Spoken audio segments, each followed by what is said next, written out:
Composite risk management, policy and doctrine.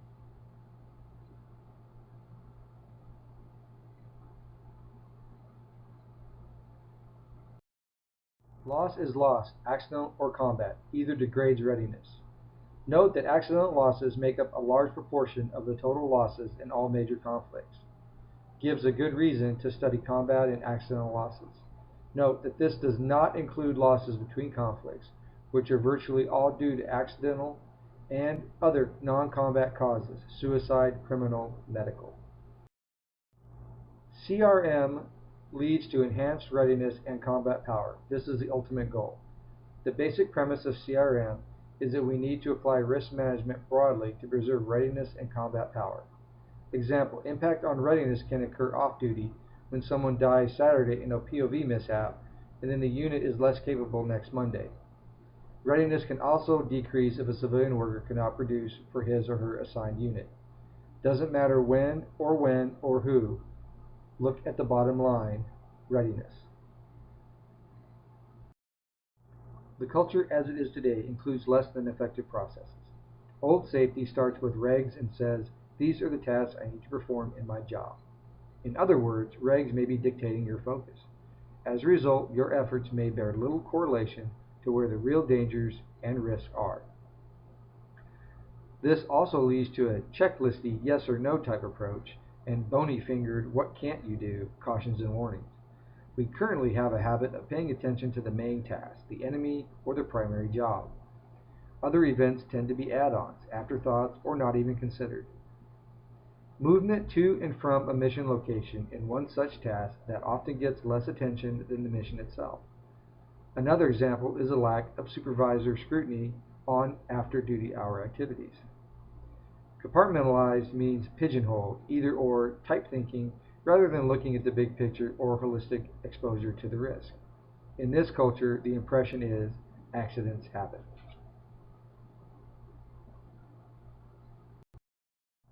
Regs are split into chapters, paragraphs, etc., and we tend to focus on the tasks listed. In other words, if you're focused on existing reg functions, you could easily divorce yourself from the dangers and mishaps occurring every day. This is not just a failure to see how various pieces fit together, it also doesn't focus on the issues in the field. It is not results-oriented. It's also a mistake to partition our life, consider exposure holistically. How does a honey-do list have anything to do with Army readiness? Recall, dead is dead, injured is injured. Doesn't matter where, impact is the same. On duty isn't the major place where you will get hurt or killed. The statistics we just reviewed show that the home is a big location for accidents. Be careful not to just emphasize the main mission and ignore the periphery.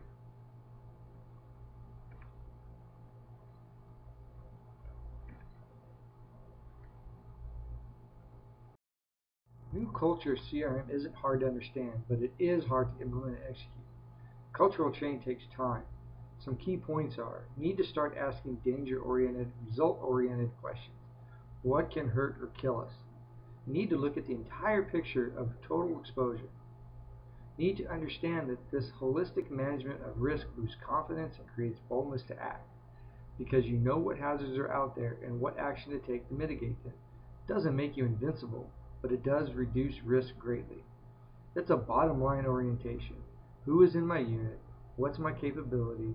What could destroy equipment or personnel? How do I reduce or prevent losses?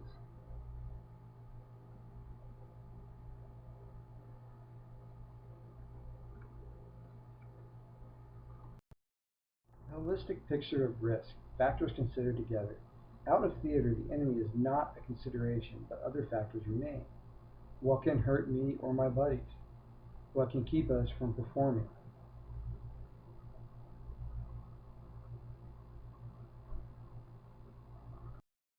Good or bad performance can be described by a combination of 5 factors. Ability, which equals inherent genetic factors like height or strength, and talents, like musical, creative, language, or mechanical. Raw abilities don't really change, but they can be developed through practice or lie dormant. Some basic abilities like sight or hearing are needed to be a soldier. Impact of ability on performance. How about driving and sight? Can you drive if you're nearly blind? Skills require practice and feedback, and then more practice and feedback. Knowledge is what's in your head. It may or may not be used. Motivation, emotion, is the biggest aspect of performance swings. Even with good ability, excellent knowledge, and well-developed skills, if you have no motivation to do something, performance will stink. Example, teenagers cleaning their room. Or how about 1/3 of the Americans who don't wear their seatbelts? Dieting, everyone has ability, skill, and knowledge.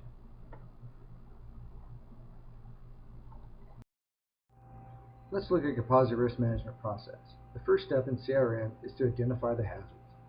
In this step, units should be considering everything that could reasonably go wrong doing an operation. That is, reasonably everything conceivable.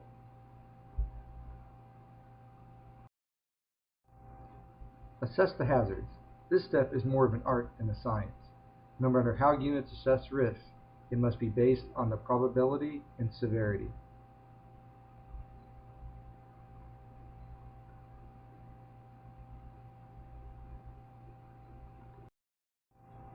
Develop controls and make risk decisions.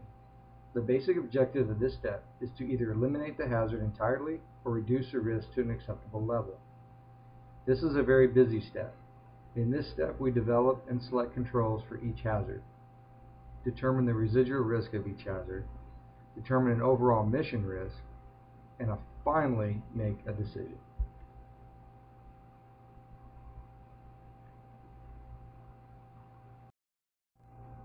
Implement controls. The fourth step in the risk management process is to put the controls in place that eliminate the hazards or reduce their risk to a level we are willing to accept.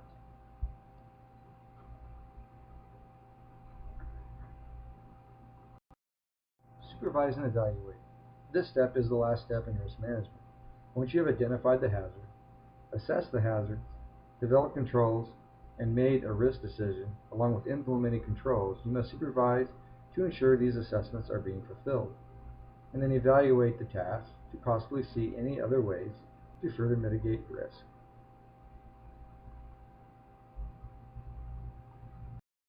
The reg says you have to do this or that, so you do. You can stay busy all day long, all year long, performing regulatory functions and not save any lives or reduce any injuries. Focus on the mission first. Regs are supposed to support the mission. If they don't, do the mission and then rewrite the reg. Psychological tendency to overestimate the probabilities and or severities of things outside your control. We all know that we have a better chance of getting struck by lightning than winning the lottery, yet we are fearful in storms and we keep buying tickets. The converse is that when we perceive we are in control, driving, flying, or any other task, we downplay the probability and severity of something bad happening. Hot dog behaviors are just one example. We are egocentric.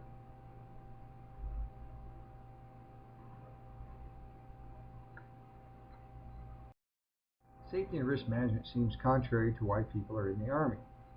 Periphery, loading and unloading, clearing weapons, PT, small convoys, sports and leisure. Much of this stuff is off-duty, where a lot of the injuries and death occurred. But what is the reaction if someone talked to you about what you were doing this weekend and made suggestions on risk management? People these days would be angry. How dare you? We need to get after the doctrine and procedures of CRM, spelling out the changes. Cultural change takes time, consistency. It attacks the hearts and minds of people, not just with new programs, but with a lot of personal, one-on-one type stuff. For people to change, they have to see what's in it for me.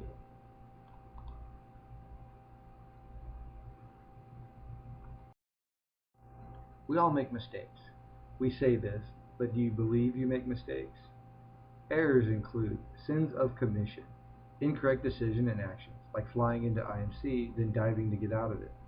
Sins of omission, failure to decide or act when needed, like failing to steer or brake to avoid a car that you cut off. Failure to enforce standards. It's not enough to make mistakes. You must also be aware of and respond to errors of others. Example, nightclub fire with 300% occupancy, and the fire exits locked to keep gate crashers out. It even means perhaps correcting someone else's error. like the aircraft you're following that is below approved minimum altitude. We recruit risk takers. We train them to take risks. CRM says take no unnecessary risk and manage the ones you do take so you have full combat power projected forward. Leadership is key. Know your people, supervise closely, and role model what it is you want from others. Readiness is always the goal. What's going to hurt me or my buddies?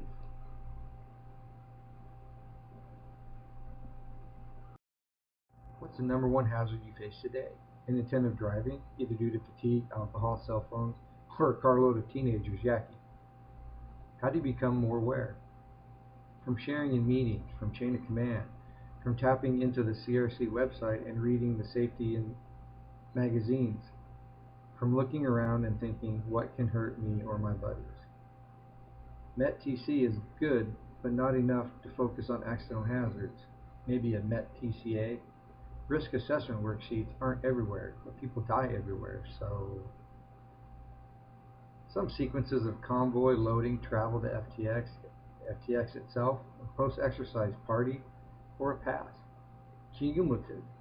Straw that broke the camel's back.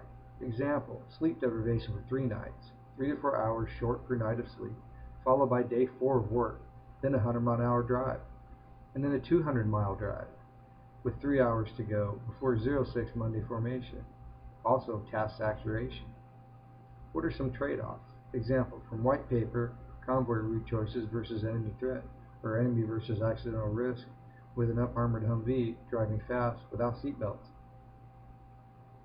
So synergy. Innocent events when combined produce something more than expected, like vinegar and baking soda. Example, a bunch of low or medium risk may not equate to an overall low or overall medium, like a UH-60 accident.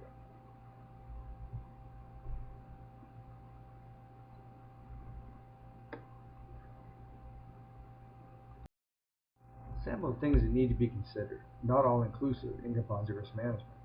Note that the circle view indicates hazards can come from anywhere, anytime, and aren't necessarily sequential.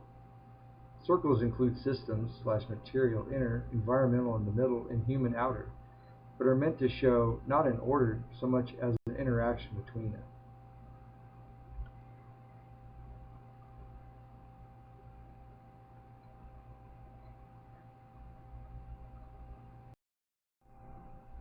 Data collection from headquarters, from peers, from websites, from magazines, from safety centers. Address the losses you or others are experiencing to include injuries and to include off-duty. Know your people well. Use what right looks like.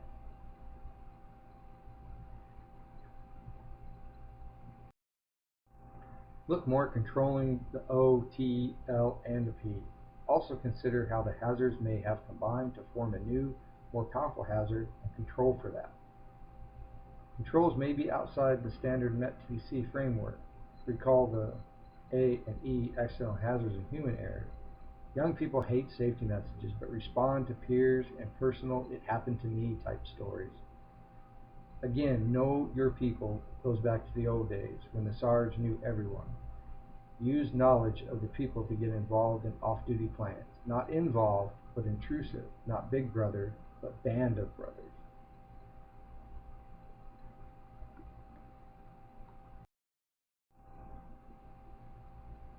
Worry about regs and steps and processes, but don't worry as much. Concern yourself more with the readiness and what is the right thing to do.